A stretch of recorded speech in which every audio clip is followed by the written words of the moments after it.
When it comes to Diablo 4 Endgame, nobody quite does it like the Rogue. The Rogue's capable of killing Uber Lilith in under a minute, clearing T100 dungeons in 2 minutes, and I just made this PvP spec that went in, absolutely wrecked the entire PvP zone. I racked up 20 kills with no deaths. I fought multiple poison PvP rogues, sorceresses, necromancers, no matter what it was, it did not stand a chance to this. The rogue is capable of doing so many things, and there's actually one build that can kind of do it all. But I also have now my specific PvP rogue spec. And I'm going to go through kind of all the different builds for Rogue here and then explain them in detail, what their strengths and weaknesses are, and then go through the latest build that I made, the PvP Rogue. From all the builds that we've seen so far, we have the Tier 100 Nightmare Dungeon on Easy Mode build. It's not great for Uber Lilith.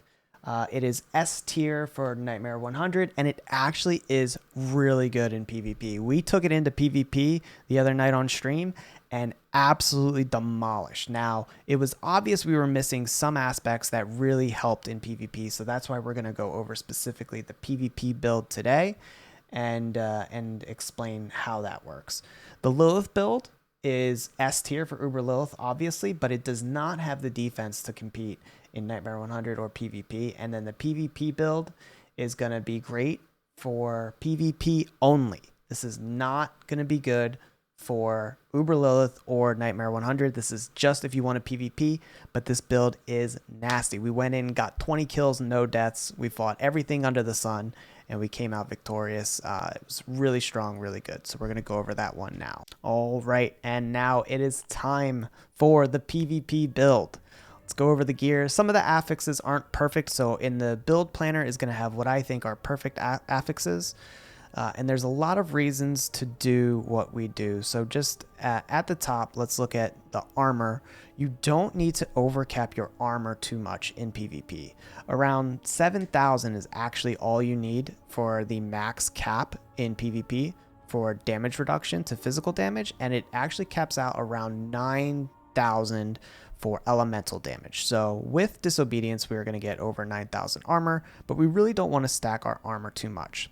Some of the other things I want to point out are vulnerable damage. You only get the benefit of 20% vulnerable damage. So in the planner, you'll see I have almost no vulnerable damage on. I've taken all the vulnerable damage off my Paragon board. I still have it on some of my weapons and rings just because I didn't have any better replacements, but you only want 20% vulnerable damage. That's the max that gets applied to PvP.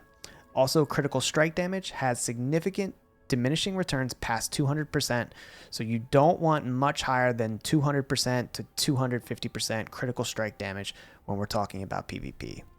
Core skill damage is something that you want to focus on, so you'll see a lot of core skill damage in both my Paragon and my affixes, so keep an eye out on that. And then damage reduction caps out at 40%, and that's a combination of your all damage reduction and damage reduction to close and distant caps out around 40-45%. I think there's significant diminishing returns past that, so with all of that in mind, this is the build. We have Escape Artist on our helm, and this is giving us a number of dodges, and on our helm we focus on life, cooldown. Those are really the main things. Protecting the bubble works in PvP, and it's a great defensive aspect for PvP in general. Makes you immune. Eluding, this is another great one. Unstoppable is so important for this, and you'll see on our skill bar we have a number of skills that give us unstoppable. Eluding is just another ability to get unstoppable with a 20% cooldown, which is actually nice and short for PvP. Really great aspect here, and we're looking for all the same things on our gloves that we've looked at before. A lot of damage, skills to twisting blades, lucky hit, crit strike. We are a mainly physical damage build. This isn't a poison imbue build. Poison imbue I actually dislike for PvP because you can stack enough regen to completely counteract the poison. As long as you don't let it stack up too high, we're running Stolen Vigor on the amulet, which is giving us a lot of times enough regen to completely outlast and be completely neutral with a lot of the poison that we've encountered. We have Disobedience on the pants to give us a little bit more armor. This is going to put us over the 9,000 that we need to max our resistance against elemental damage. Ravagers is a great aspect, again, just for that extra shadow step. Nothing else really matters on the Ravagers aspect specifically. We really just want that extra shadow step. It is another way to escape crowd control. Crowd control is what kills you in PvP, so anything you can do to become unstoppable is important. Here we're just looking for a bunch of damage reduction. Here we look for dodge chance. I would like to have dodge chance on the pants as well. Maybe even roll off the armor since we don't really need much more armor on this build. But dodge chance is great for PvP, as well as energy cost reduction. I'd like to have more movement speed as well, actually, on potentially both the amulet and the boots. For our two-hander, we're using accelerating for a ton of attack speed, a ton of damage, procs.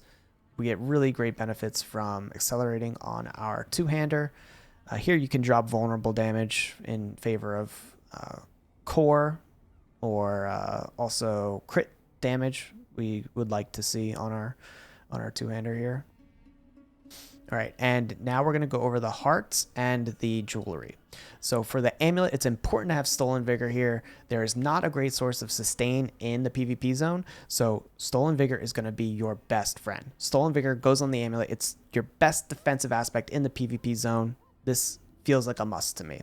Here we get energy cost reduction, cooldown, bunch of dexterity, armor. A lot of the passives that you'll find on amulets are actually not going to work in PvP, and I'll go over that when I go over the abilities. There are a lot that just don't work in PvP. I've done a ton of research on this, and this is all the information that we have has gone into this build. For the heart, we're using the immunity heart. So after taking 20% of our life on a single hit, we go immune for 2 to 4 seconds. We've got a 3.6 second one. On our ring, we are using Barber, and on our other ring, we are using Revenge for 20% damage suppression. The ring aspect is Edge Masters, and the other is Starlight Band. Since we recover so much life, this Starlight Band is constantly giving us a ton of resource as well. So this is just kind of a good way to maintain our full energy so that our Edge Masters is always giving us the maximum benefit of damage, and you'll see that we're mostly just one-shotting everyone, which is why its physical is so much better than poison, because poison you have to wait for their life to tick down. This physical damage is so significant, we are one-shotting the majority of the time. Blade Dancers on our other weapon. Again, you could drop vulnerable damage here. You don't need it in favor of core skill damage. And then Condemnation on the dagger. Great core skill damage, and you obviously get the affix bonus. For the specialization, we're using combo points. Now for the skill tree. Skill tree is very important because there's a lot of stuff on here that actually doesn't work in PvP. So this all looks the same. Here we're running Discipline Shadow Step so that we get the cooldown back. Same with here for dash. We just want, more uptime.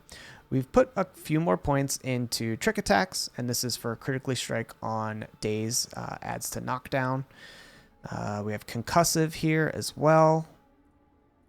And now we've put skill points out of Exploit and Malice because these do not work in PvP.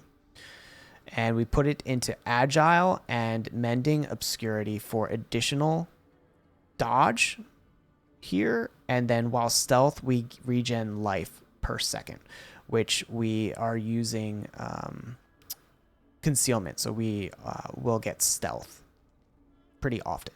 And we ended up maxing out concealment. And this is so we can get that cooldown as low as possible. So this is really the benefit of the physical rogue compared to the poison rogue, is that we can max out our concealment, get that cooldown as low as possible. Then we have our cooldown on our gear that's making it so we constantly have access to this unstoppable. And we have, it's the most unstoppable I think that you can get on a rogue at the moment. So you are going to win against any rogue that has less unstoppable than you, basically. That's the way that it has been going. And I think because we are going physical as opposed to poison, the poison rogues cannot get as much unstoppable as we can. When we break concealment, we get a guaranteed crit is what we're going for there. We don't take anything here in the imbuement skills because we are running pure physical with no imbuements. Shadow Clone, we get unstoppable. We don't have to go to the damage because Shadow Clone's we're not really reliant on it doing damage. Innervation for energy regen, and then Second Wind for extra lucky hit. That helps our energy regen and our life regen. Here we've got haste and impetus. Impetus is just more damage. We don't really use it too much. There's just not really a whole lot left to get in our skill tree, honestly. So you end up moving around in PvP a decent amount when you're dodging hits. So I think that you probably will get this a couple times in the midst of a fight. So it can be a nice little damage boost. And of course, we need momentum here. Momentum is super important because it is giving us our stolen vigor and all of our life regen.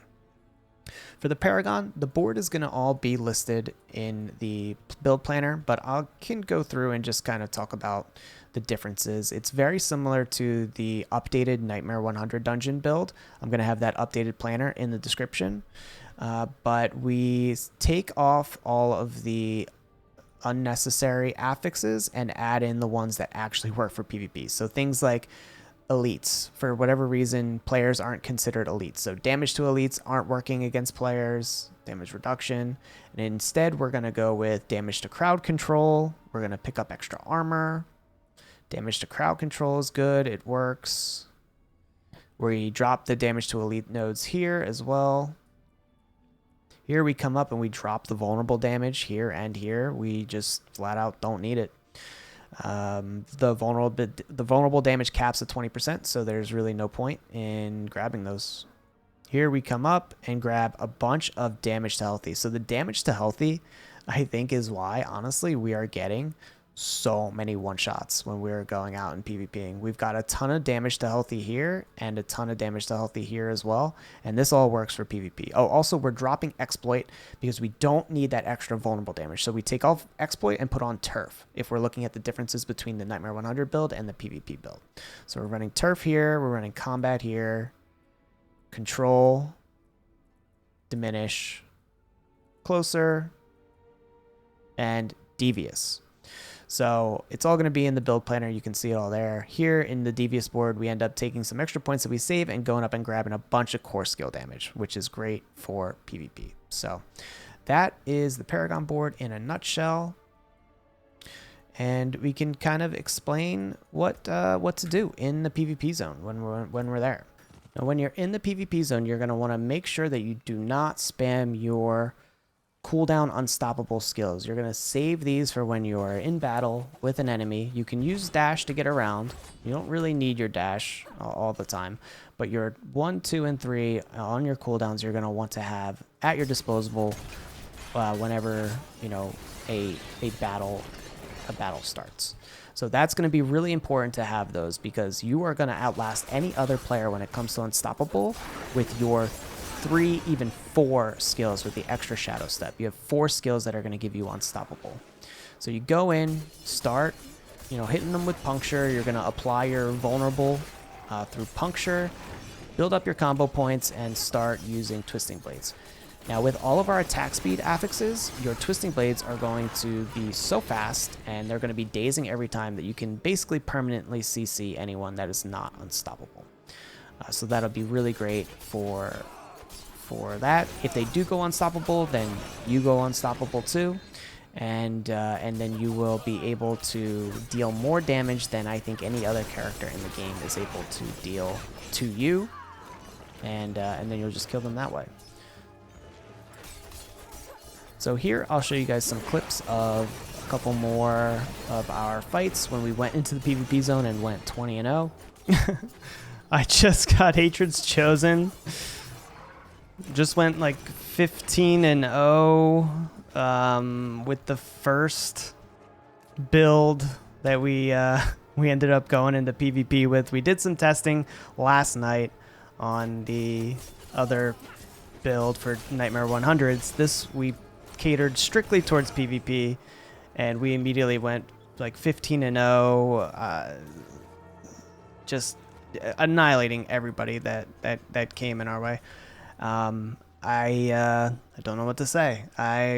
We fought against sorceresses, necromancers, poison rogues here, and really nothing could deal with us. So we're constantly getting like 2v1'd, like here, and that nothing can even touch us. I mean, there's a lot of guys that are in the level hundreds here as well. Those I think were a team of 90s that just come and they try to kill me, and they just can't. Yeah, this build is absolutely cracked for PvP, and I think it even has the edge on poison rogues because we have a number of additional cooldowns that they don't have access to, and aspects, since we're not running a single imbuement.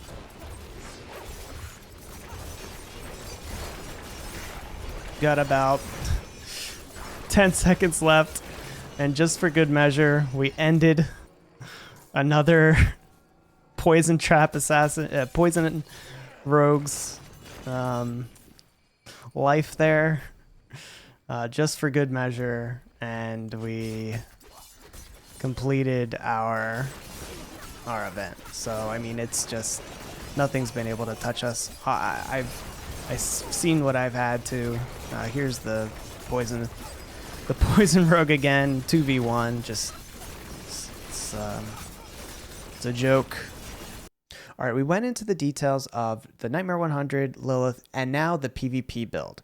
But I'm going to throw one more into the mix, one that we haven't talked about for a little while since the nerfs to Bursting Venoms, but actually what I think is the most well-rounded build. If you want one build that can do all of this stuff okay, but none of it the best, it's actually the Nightmare 100 Poison build. Poison gives you enough damage that you could effectively do Uber Lilith. It's not going to be, you know, the stagger one-shot build that we have as the Lilith build, but it can do it for sure. It's going to clear Nightmare dungeons, just not as fast as the Barber build for Nightmare 100. And then it actually is okay for PvP as well, since it has defense and it has a significant amount of damage through the poison. It will actually perform just about as well as I would say the Barber build does in PvP. So if you want one build that's just okay at everything but not great at any one thing, go check out the poison build again, and maybe that'll suit your needs if you're just looking for one build to rule them all.